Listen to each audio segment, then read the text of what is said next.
Hi, how's it going? Talking to myself again. But when you watch it later on IGTV, you'll think what a great start to the life, right? We'll wait for a couple of minutes for Suraj, aka Luna, to join us. Hi Akash, hi Arun, hi Takuro, it's been so long. I'm just gonna wave at all of you because I have time to kill.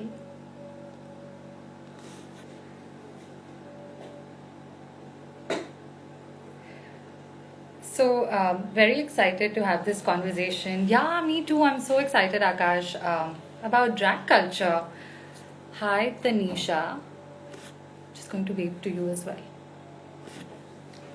Yeah, and I learned about drag culture through, of course, RuPaul's Drag Race, and I just love so much about it, and I feel like we've gotten so much comedy, so much fashion, so much art out of drag culture, and I'm so lucky to have befriended the glorious Luna very randomly. We were at a bar and I was just like, who's this beautiful creature, please be my friend. And yeah, I kind of forced my friendship on them, and that's how that's how we became friends. I'm really lucky to know them and to have them in my life, so I'm really looking forward to having them on board and having this conversation with them. We're also like trying this thing where we're keeping the conversation super short so that you can always watch it later if you'd like. Hey babes, you're here. I'm gonna send you. Oh, yay, you're here. You sent me a request.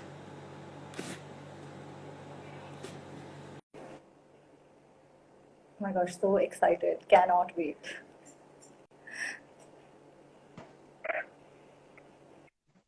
Hello, hello, hello.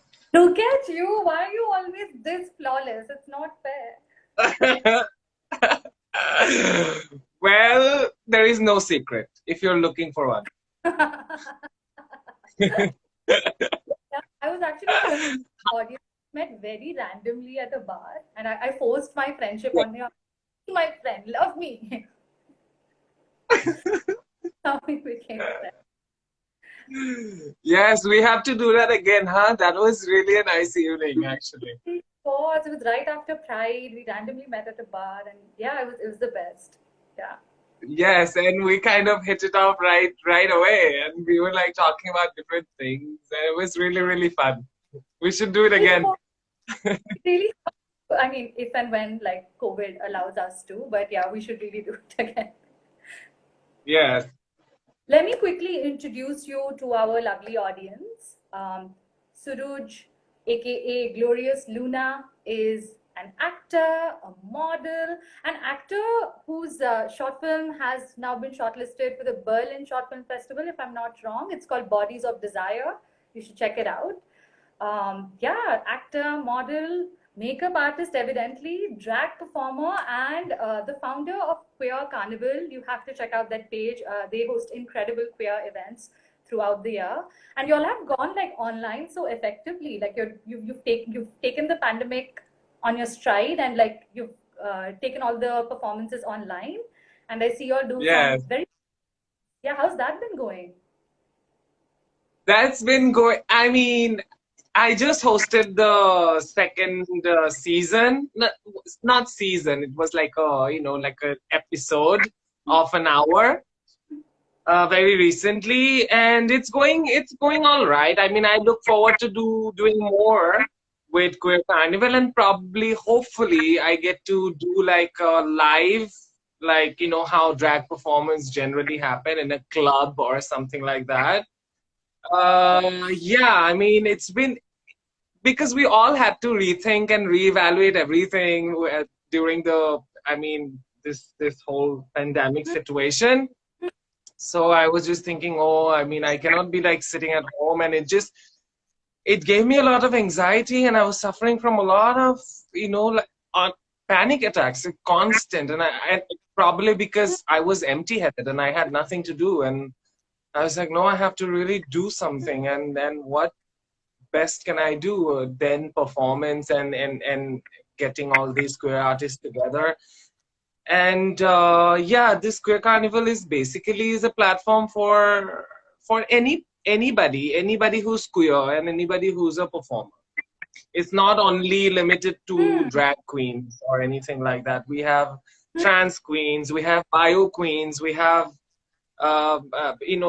performers who identify as gay and bisexual and things like that. So yeah, it's quite inclusive that way. Love that, yeah. So, Yes. okay, you used a bunch of terms, but before we get into it, I'm really curious to know what exactly drag performance is. I was telling our audience how my little knowledge comes from having watched RuPaul's Drag Race, right? Yes. Yeah, and the kind of like different kinds of queens that exist within the drag queen universe. There's your comedic queen, Bob the drag queen, who's one of my favorite drag queens, is a comedic queen. And then Yes. yeah, so there's just so much within the subculture. So if you could educate us a little bit about what drag culture is and what drag performance is. Well, drag, I mean, has been there since a long time. It was essentially men dressing up as women, basically female impersonation. So drag comes from a Shakespearean time, which means dressed up as girls, basically. So it was more to do with female impersonation, and people were doing men, essentially. Men were dressing up as women and performing as women. So, and it was about like early 1800th century. So then it kind of developed into like the late 1900th century. It developed into the house culture, and there were drag queens. Yeah, drag queens. They're having this. You probably have heard of ball culture, and if you have watched the movie called Paris is Burning, and also Pose, there is a brief. It's not the entire scenario, but it's kind of based on that culture. Right. So yeah, drag has always been there, even in Indian culture. Like if you, for example, if you see Lavani as a dance form, there is always one man who is always dressed up as a woman and dancing. So that is the form of drag. So it's not just a Western thing; it has always been there. Yeah. It's basically dressing up of a different gender and performing, delivering a character. Yeah. Right. And also, Yeah. like, our understanding is so limited, right? We feel like it's just men who dress up as women, and like such a binary understanding of what drag is, even. Could be dressing up as men. Men could be dressing up as manlier men in that sense, or like feminine men. So it's essentially like experimenting with your gender and like performing a different kind of gender identity, expressing your gender. For sure. Okay? And which is what I love about Queer Carnival, that it's such an inclusive space for all these different identities. You're not like gatekeeping gender and sexuality and saying, hey, like only if you identify with XYZ parameters are you welcome in this. Right? Yeah. That about the wonderful community that you are creating. I would highly recommend our audience go check out that page. What do you do for drag performances? Like how is that your art? What is it that you're trying to express?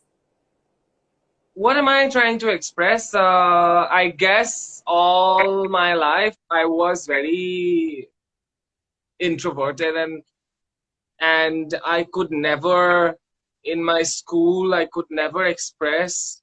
If I go back, if I, in retrospect, if I think, I could never really express how I was feeling, even though I did try to, like do drama and music and dancing, but then, at some point, people would always kind of make you feel alienated. People would always kind of make you feel that you're kind of different. I never felt that way, honestly. I didn't think I was any different than anybody else, and I just wanted to act, I just wanted to do all the normal things that people do. Yeah. But I could never express. So maybe that's kind of, like So that is what I am probably trying. It's just my thought, honestly. I don't know if that's the truth, but that's what probably I am trying to channelize, because uh I'm not a trans person. I'm a non-binary person. And I was born a male, biological male. So I just like dressing up in a very extravagant manner and try to entertain people, honestly, because that's what I really, really like, to be on stage, to have a hold to the crowd. And also it's nice because I feel really good to be on stage, because then people listen to me, and they have never listened to me. People would never take me seriously. As a kid, people would never take me seriously. When I go on stage, people take me seriously. People listen to me, and that's really good. And probably that's the best thing about drag, in fact, that people would listen to me, what I'm saying, or what I'm doing. So I think it kind of empowering in a way. Not in a way, it is empowering, honestly. Yeah. So that's what I'm trying to do. I'm just trying to deliver a character, trying to say something, and sometimes I do a political acts as well. What I feel through my art.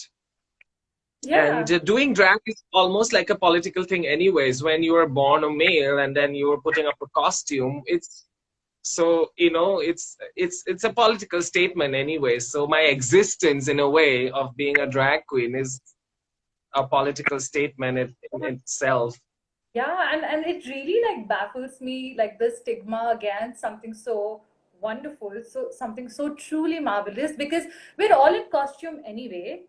The second we start to choose what kind of costume we want to be in which context, that is penalized. This is ridiculous. Okay, I love the fact that you express yourself and you create art through drag. So what if somebody is curious? What if somebody watches this live, or maybe they've read about it somewhere, heard about it, and they're curious to try out drag? Is that something one can do? Can they try out drag without being a drag queen? Sure. I think anybody should try doing drag, because drag gives you that extra.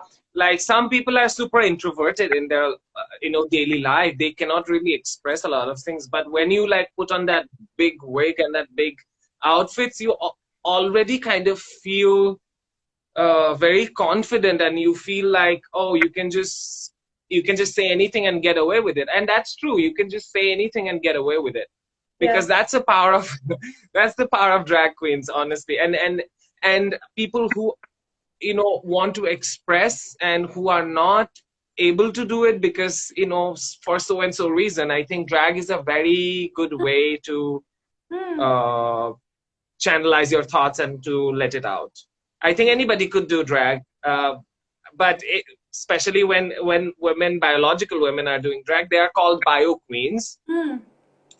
Yeah, and when someone who's impersonating women, they are called, someone who's from a different gender is impersonating women.